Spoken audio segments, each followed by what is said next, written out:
Hey, check out this new Graco sprayer from Graco, the Graco Quickshot. Hey everyone, so we have this new Graco Quickshot sprayer. Now for years I've been using Graco sprayers. We actually have two of them on hand that we use all the time for different purposes. I have a Graco 395 that I use out on the job sites, and then I have a 490 that we'll use in the shop for bigger spraying jobs or sometimes on the job site for finish work. But I really need a sprayer that is useful for doing small volumes but do a really good job. For years we've had an HVLP sprayer and it works pretty good, but they can be a little tricky to use and get a good finish with it if you're not used to an HVLP. A lot of people have easier time with a traditional airless sprayer gun versus an HVLP to make a smoother, flatter finish. This is a little quieter. You don't have that turbine fan blowing if you have one of those styles of HVLP. So I was really excited to give a try with this. I bought it from Sherwin-Williams. They had it on sale for $1,200. Some people might think that sounds a little expensive, but if you think about it, this is gonna be a professional use, small sprayer. So any of their, like the 395, that's around $1,200. The 490, you can get them for like $1,500 or so. So I mean, it's in ballpark range of what a professional unit is gonna be. This obviously is for a different purpose. It's not made to go through hundreds of gallons of product, but for what we needed in the shop, I think it's gonna work really good for small volume. I think this holds 32 ounces at a time. It clips right on your belt. It's gonna make it easy to use because it's an airless sprayer. It's gonna use the Graco tips. The FFLP tips is what we use all the time for fine finish. But we're gonna take it out here and check it out. I actually have some solvent-based urethane or conversion varnish to apply with it first. But first thoughts, it comes with a really nice nylon bag. It's actually padded, heavy duty. Really like the quality of that. Some little zipper pouch right here for some tips. So let's take it on out. These run on DeWalt batteries, which is convenient because almost everyone has a DeWalt battery laying around. But this kit does come with 2 DeWalt batteries, I believe. So we got a charger box with probably the tip guard, or what is this? Oh, batteries. Okay, so there's one 2 amp battery. Let's get the second 2 amp battery out.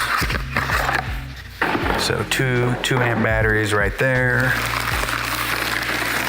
Let's pull this sprayer out, the sprayer unit. There's the gun, some pump guard, armor guard. Use that after every use. That's gonna help a lot with the pump. Here's the shoulder strap, some hard plastic laminated instructions. That's nice that they laminate it so it doesn't get ruined over time. So anyways, we're gonna put that off to the side. My first impression with this thing, so here we go. We got, I think, a 6-foot hose. The gun feels good. What's really nice about this is it's a portable unit that just runs your traditional tips. I see it comes with the FFLP 514 tip. That's a little big, but that will work for tables. Typically for tables, I like to run like a 414. In cabinetry, doing cabinet doors and stuff, I'll run anything from 208 or a 308 for cabinetry work. But the gun is a little heavier. It's kind of feels like, I don't know if there's some sort of motor in the gun, but the volume control is up here. So obviously there's some sort of electronic or something that limits the volume, because traditionally you adjust the volume on the pump unit, but instead it's on the gun. But it's balanced, feels comfortable. I'm happy with it. It doesn't feel super play school-like. It's obviously all plastic though, it's not metal. The housing unit, let's see. It's nice plastic. Feels sturdy. Obviously I don't know much about the components yet, but it looks like it just opens up right on top. Extra tip, ooh, a 210. I like 210s, that's a good one. Good for narrower profiles. Let's see, so how does this come off? I'll read us some instructions, but pretty much just wanted to give you a quick overview of, I'm assuming this clips, there we go. You know, should read instructions, but what's nice is so far they made this easy enough to use without having to read up on it. You got your prime spray right there, so I'm guessing it just self-contains the prime in it. I'm gonna put this this belt buckle, see how that goes on. I might have to look up that a little bit here. I don't think I'm gonna bother recording assembling this belt buckle. You'll just see us put it on later, but has a nice belt clip so you can just hold it on the side so the weight's gonna be off. Or if you just wanna really quickly, you could easily hold it with this nice big old grippy handle. I do like that. And it's balanced. So if you do hold it, you know, it's gonna get a little heavier with product, but obviously you're gonna put a battery, depending on the size of battery you run. Balance as well. So you could quick hold it, do something real fast, strap it up, keep the weight off of you. And so we're gonna quick run some conversion varnish. We're gonna get it catalyzed, mixed up in here, and do our last coat. We already have this countertop coated with 3 other coats on our HVLP sprayer. And so now we're gonna try this and use it for the top coat.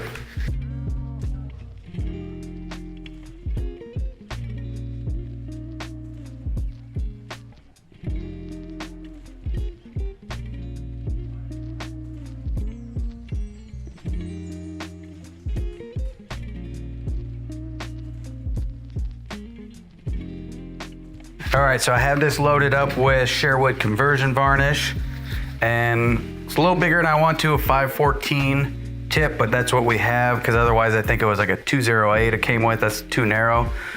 So I'm gonna use this one. I have, I think about 16 ounces of product in there. It'll be really close if it's enough, so we're gonna give this a shot. First thing we're gonna do is set pump to prime pump. Let's see, oh, so prime there. Let's see, I wonder if I have to. Still not enough, nearly enough pressure. There's a big old streak down the middle. There we go.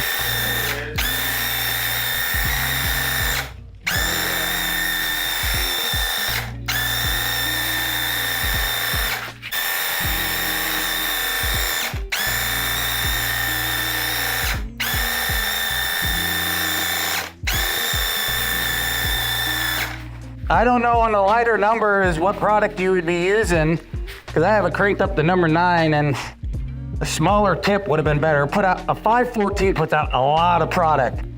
So something like a 412, 410 actually would be more ideal. But great atomization. I'm happy with it. There's a streak down the middle, and that's just air pockets from adjusting that pressure, but dang, it feels pretty good. You can feel the actuator or something in it, so it kind of clicks, but man, that spray just as nice as using airless. If you're used to an airless, that's much more better than an HVLP. I'm really happy with it. So anyways, we're gonna have to get some more use out of it to really know if this thing is that great, but we're gonna get it cleaned up now. All right, so I finished cleaning this up, purging it out real good. So you want to use the product that, you know, if you're using water-based, use water to wash it out. Lacquer, use your lacquer thinner. Cleaned out, purged out real good. And essentially, I like to, because we use our pumps pretty often, weekly, so I like to let something like this, because this is essentially, like I was talking with Tim in the shop, that this is a good performing machine, but it's like a Ferrari or a Lamborghini. It's high performance, but real finicky on maintenance, you know, because it's just not maintenance free. So my big pumps, you know, you can neglect maintenance, clean it and whatnot pretty good, but this we want to clean and maintain it each time. So after purging it, I'm gonna let some like paint thinner or lacquer thinner just sit in here, and you know, that way it keeps the pump moist and clean and ready to go. But an idea I just thought of, because with these removable screens, it's gonna keep anything from falling down in there. But if you set that screen in there, and if I am planning to let it just soak anyways, what's really cool is I can just simply fill it up. So put some products in here, because then before I use it, I'll purge it out as well. You know, if I'm using water-based, we're gonna purge this out with some fresh water before we put our water-based product. But now we're just gonna let that, you know, sit in there. But with that screen, it gives you a little nice, convenient spot for my tips. Because I use tips, a lot of tips, and I know if I take those tips and put them with my other tips for my big airless sprayer, they're gonna end up getting taken off with the big sprayer somewhere. So to keep my tips for this little guy by itself, this is what I plan to do. After purging it, just fill it up with a little bit of mineral spirits, let it sit. And the nice thing is, if any clumps break off while sitting, you know, for a few days, once I take this out and I just tip it and drain it, I pull that nice little screen up with all the chunks, and that way no chunky stuff will end up in the pump. So we'll just let that sit. And it does come with an extra one of these little rubber caps, so if you lose that guy, I'm gonna put that in the Ziploc thing, the little container it comes with, or the case. But yeah, that was a really good experience. The biggest thing is I'm happy with the weight and how it shot. We're just gonna see about, you know, durability and longevity of the pump.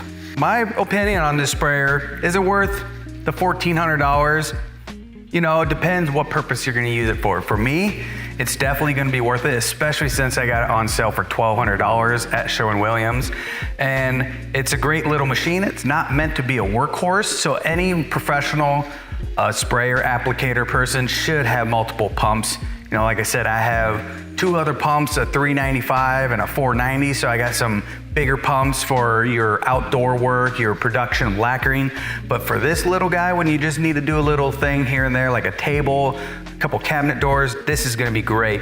I was very impressed with how well the pump, once I figured out how to dial it in and get familiar with it, I was very impressed how instantaneous it sprays without, because it doesn't build up pressure in the line like what an airless will, because an airless has a piston and your whole system, the hose, the line, everything has that pressure straight to the tip. And as far as I understand, the way it feels is it's an on-demand system. So you have a pump, but it's building pressure the instantaneous moment you pull the trigger. And I can't tell a difference. It's flawless, you know, it's sprayed really well. The biggest thing that's gonna be is longevity. How long is this thing gonna hold up? Is it gonna last? You know, maintenance is gonna be critical on this, cleaning it all the time, putting a mineral spirits or the pump saver in it. That's gonna help out a lot. But longevity as a whole, because they came out with a hand sprayer about, I don't know, 5 years ago or so, and I think it was a huge flop. Everything I heard about it, it was a bad piece of equipment. So I think this fermented from that problem, so they got rid of that sprayer and created this one. But I do feel like it was well thought out, but we're just gonna see long term how well it's gonna hold up. I would totally spend $1,200 on it, because this sprayed way faster than what an HVLP did. That tabletop or that countertop I just did would have taken a few minutes with an HVLP, just the nature it works.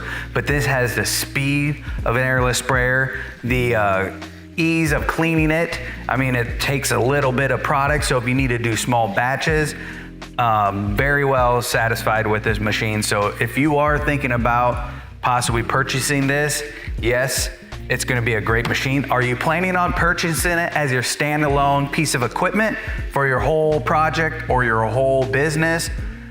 Probably not, you know.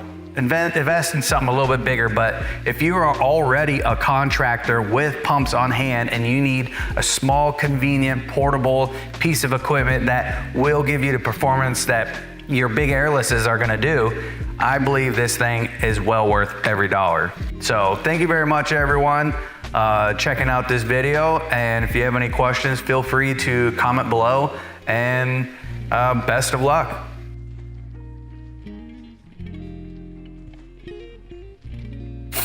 All right, so I did my first coat with Repost Gray on here.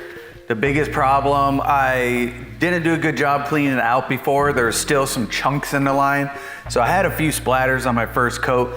I end up having to buff sand it, which I do in between each coat anyways. So the first coat was a little splattery, as you've seen, but the second coat, I feel like most of the little specks and chunks got out of the line. So hopefully this second coat will be the last coat to do here.